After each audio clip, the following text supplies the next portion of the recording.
दोस्तों, उत्तर प्रदेश के बुलंदशहर जिले के परतापुर गांव की एक कहानी है।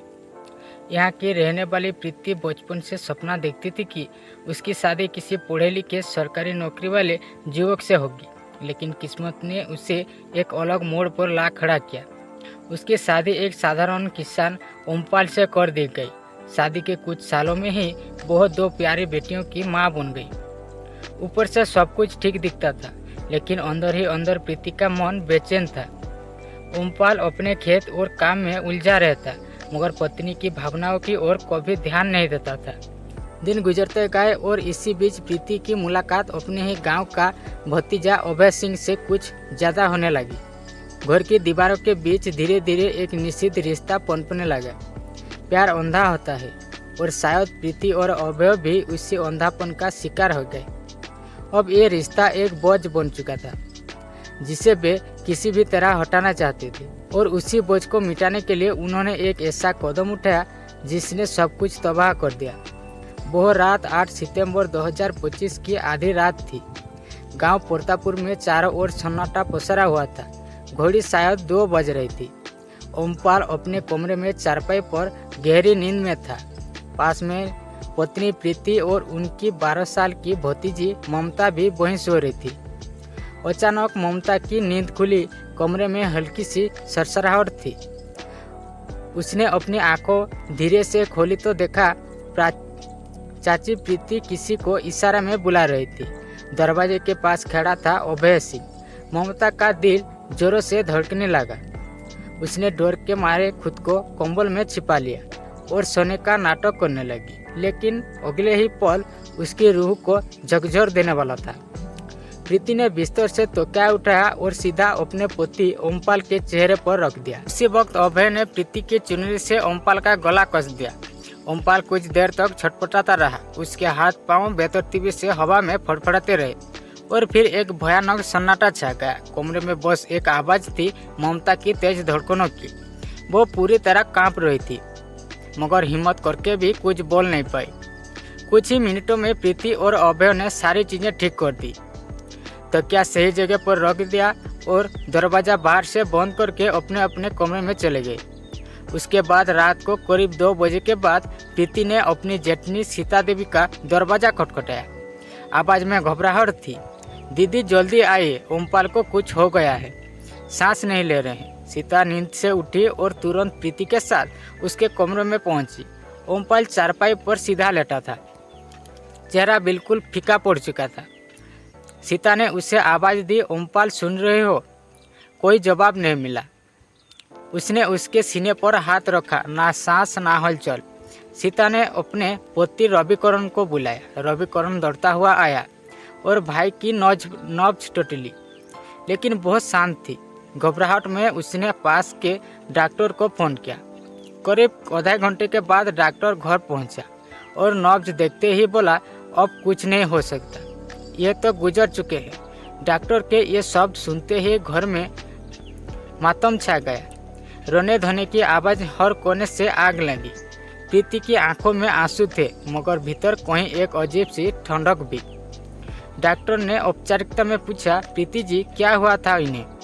प्रीति ने अभिनय करते हुए कहा, डॉक्टर साहब, रात में उन्होंने मुझे उठाया, बोला कि सीने में बहुत दर्द है। मैंने उनके सीने की मालिश की, लेकिन दर्द बढ़ता ही गया। फिर मैं भाभी को बुलाने गई और लौटकर देखती हूँ तो सांसें रुक चुकी थी। डॉक्टर ने गहरी सांस ली और कहा, शायद हार्ट अटैक था। बस यही बात पूरे गांव में फैल गई। ओमपाल की मौत को प्राकृतिक मान लिया गया।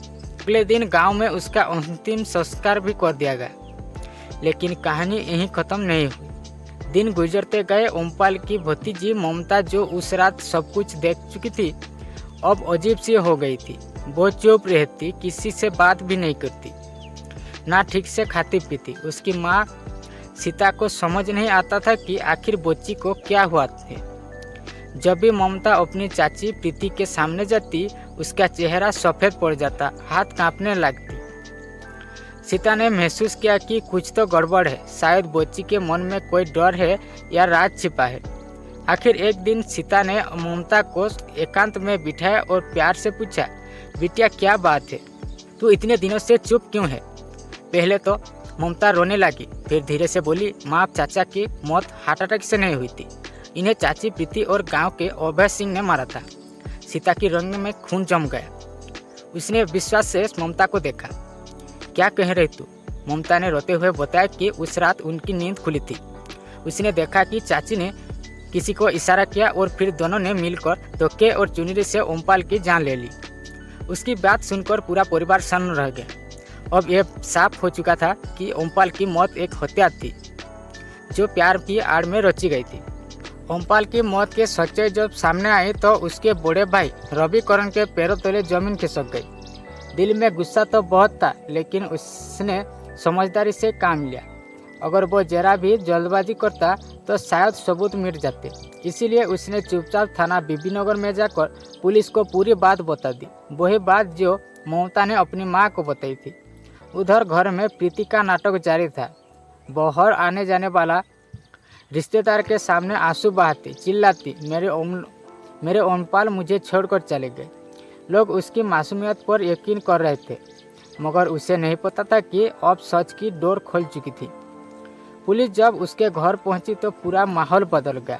एसएचओ राहुल चौधरी ने उसे सख्त से पूछताछ के लिए बैठाया। पहले तो प्रीति ने वही कहानी दोहराई, सीने में दर्द हुआ था, नींद में ही मौत हो गई। लेकिन जब पुलिस ने उससे बार बार सवाल दागे तो उसके चेहरे रंग उड़ने लगा। कुछ देर में ही बहुत टूट पड़ा और अपने अपराध को कबूल कर लिया। प्रीति ने रोते हुए कहा, हाँ मैंने ही उसे मारा था, लेकिन मैं अकेले नहीं थी, अभय भी मेरे साथ था। पुलिस तुरंत अभय सिंह के घर पहुंची। वो पहले से घबराया बैठा था। जैसे ही उसे हिरासत में लिया गया, कुछ सवालों के बाद वही हुआ। उसने भी अपना गुनाह मान लिया और पुलिस के पास साफ सबूत थे। दोनों के इकबालिया बयान, ममता की गवाही और कमरे में बरामद तकिया और चुनरी जिनसे हत्या की गई थी, इन चीज़ों को अभियुक्तों की निशानदेही पर घर से जब्त किया गया। इस वारदात की जानकारी मिलते ही एसपी शंकर प्रसाद खुद मौके पर पहुंचे।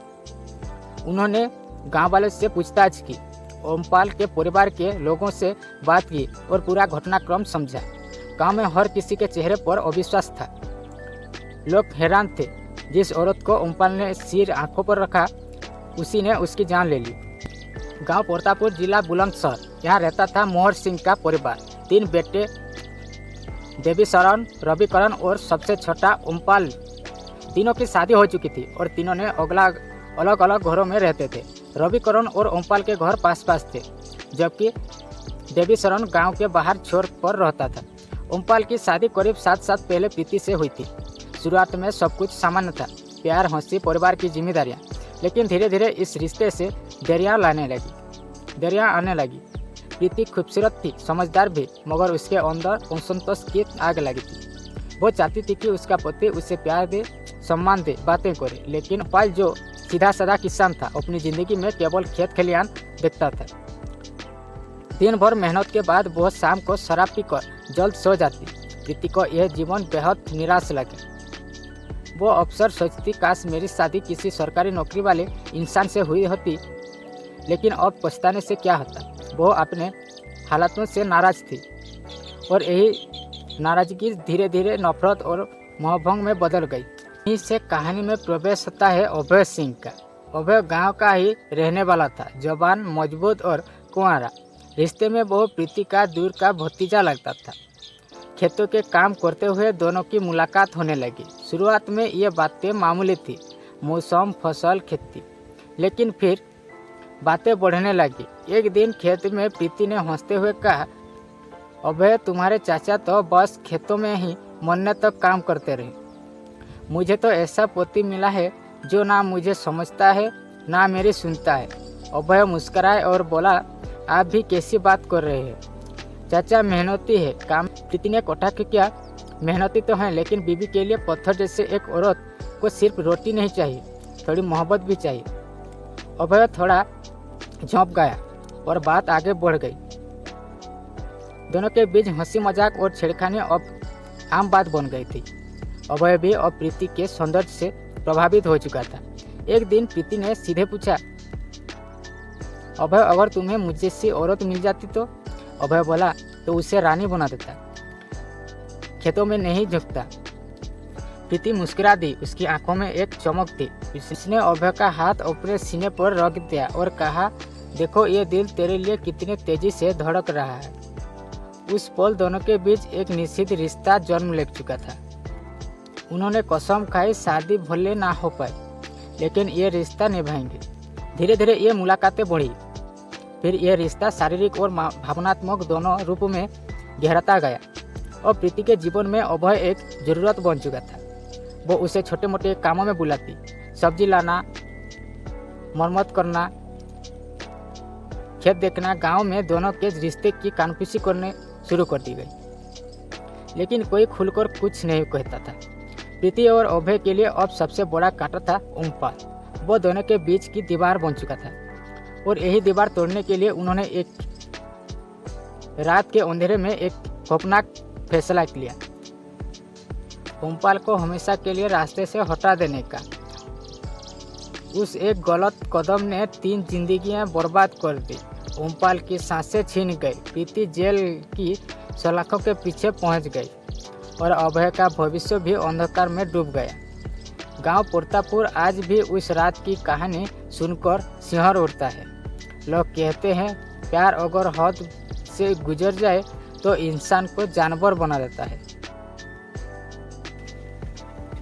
अभय का ज़्यादातर वक्त अब अपने चाचा ओमपाल के घर में बीतने लगा था। धीरे धीरे वह घर का ही सदस्य बन चुका था, लेकिन किस्मत को कुछ ही और ही मंजूर था। एक दिन ओमपाल की निगाहें उस दृश्य पर पड़ गई थी जिसने उसकी पूरी दुनिया हिला दी। उसने अपनी पत्नी प्रीति और अपने ही भतीजे अभय को एक ऐसे हालत में देख लिया जहां दोनों के बीच सिर्फ प्यार नहीं, पागलपन था।